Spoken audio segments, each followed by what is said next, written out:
Hello, hello, Checkpoint épisode 17. Aujourd'hui, on va faire la review des 6 premiers volumes de Absolute Batman. Moi qui les ai lus, enfin, je les ai lus. Je les ai pas achetés, je les ai lus, me demandez pas comment. Si vous voulez le savoir, allez sur mon Discord.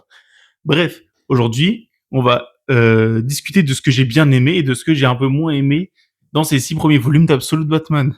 Commençons par les points négatifs. Ça va être rapide, il y en a qu'un seul. L'épilogue du volume 6. Bon, c'est pas que dans le volume 6 où on voit le Joker. Bon, on le voit dans le dans le volume 4, si j'ai pas de bêtises, 4 ou 3. Mais bon, c'est à peine teasé et je trouve ça un peu con de nous teaser la suite avec directement le grand méchant comme pour l'épilogue en mentionnant le nom de Bane pour nous dire que bon bah on sait que c'est Bane le prochain méchant quoi. Au lieu de simplement nous teaser Bane quoi. Moi, j'aurais préféré qu'on me tease Bane que le Joker qui tease Bane. Bon, c'est très très con.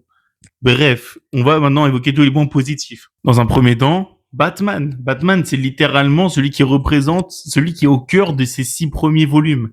Vraiment, on suit l'évolution d'un Bruce Wayne rongé par la mort de son père, qui n'a que pour dernier contact des amis d'enfance et sa mère. Car oui, dans cet univers, Martha Wayne n'est pas morte et travaille aux côtés de Jim Gordon, qui est actuellement maire de Gotham.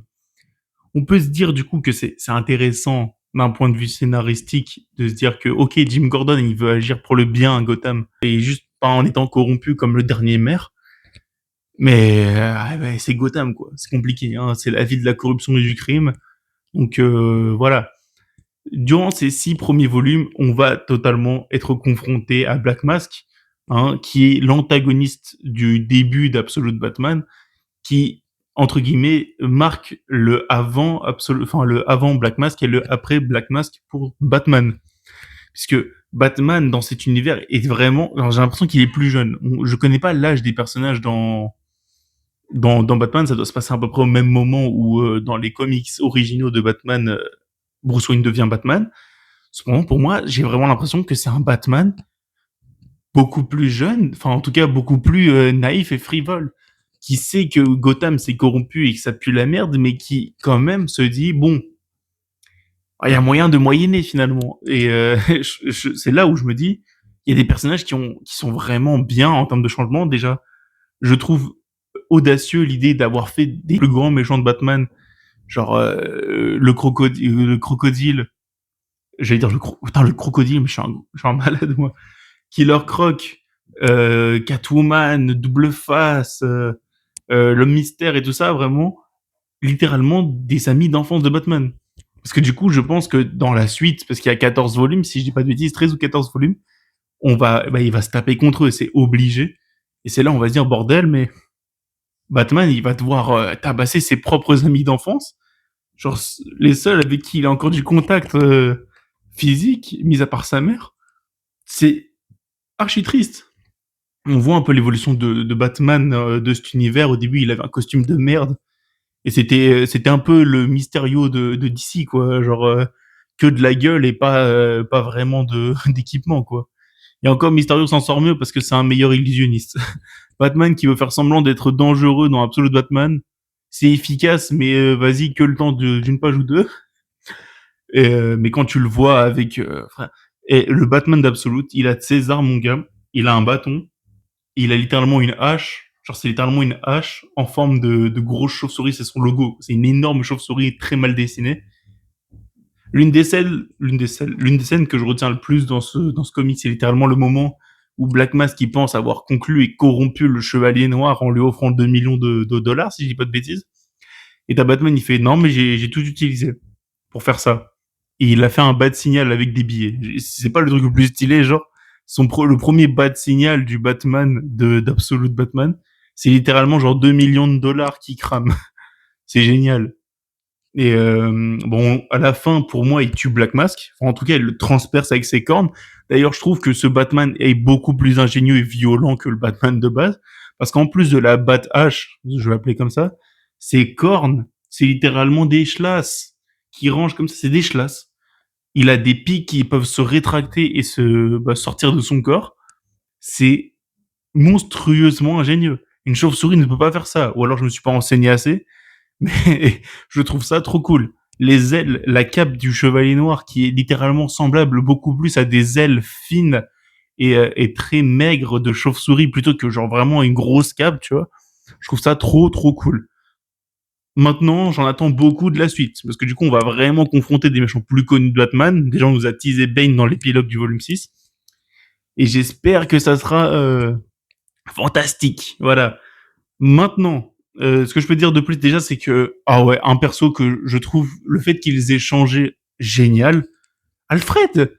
Alfred, qui, durant tous les volumes, tous les 6 premiers volumes, n'a aucune raison de s'allier au Chevalier Noir et de rester à Gotham, mis à part le simple fait qu'il est fasciné par ce mec.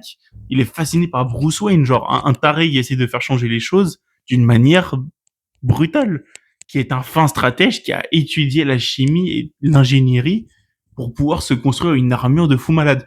D'ailleurs, j'ajouterais que la Batmobile de cet univers, c'est n'importe quoi, mais c'est extrêmement stylé, putain.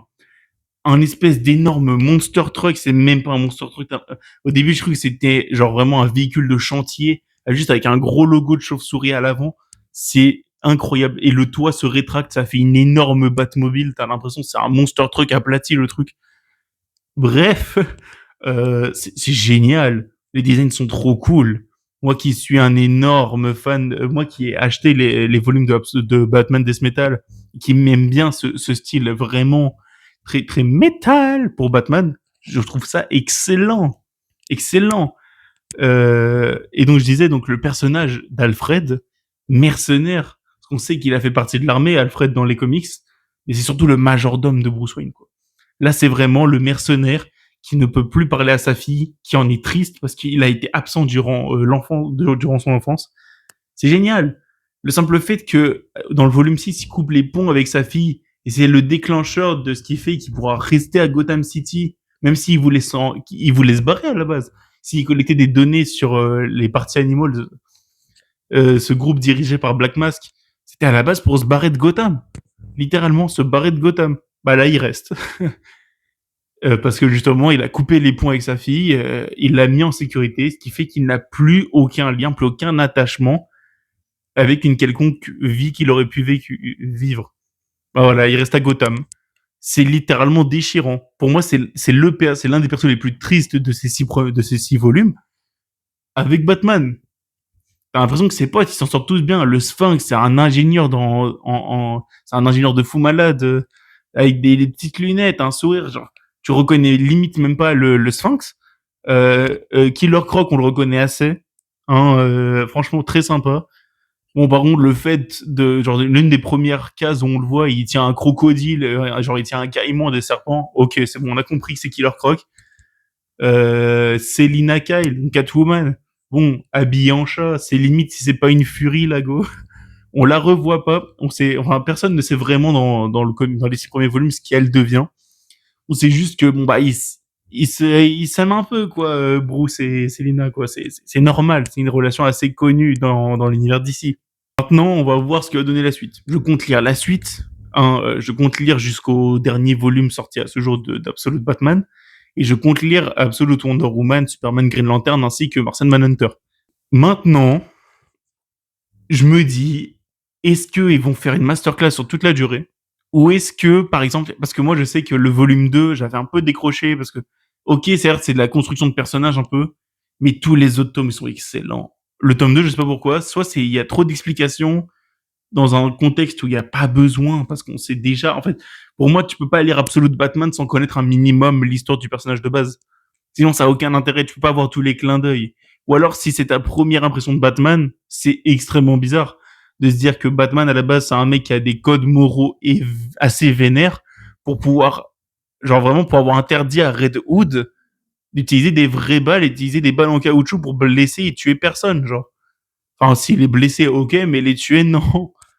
Et là, tu le vois, t'as un mec qui saute sur lui, il le transperce avec ses épines. C'est quoi ce bordel? Ben, genre vraiment, quand il est face à Black Mask est en train de l'étrangler avec une corde, genre une corde à sauter. Batman, il fait, genre vraiment, t'as Black Mask qui se la pète, il fait, ouais, c'est ce cri que je voulais entendre, ouais, c'est ça que je kiffais quand je tuais des cochons et tout.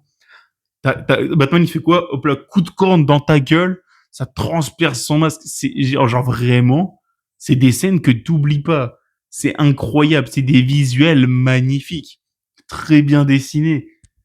Enfin, je vous conseille plus que quiconque de lire les comics. En tout cas, ces 6 premiers volumes que vous pouvez trouver en français assez facilement.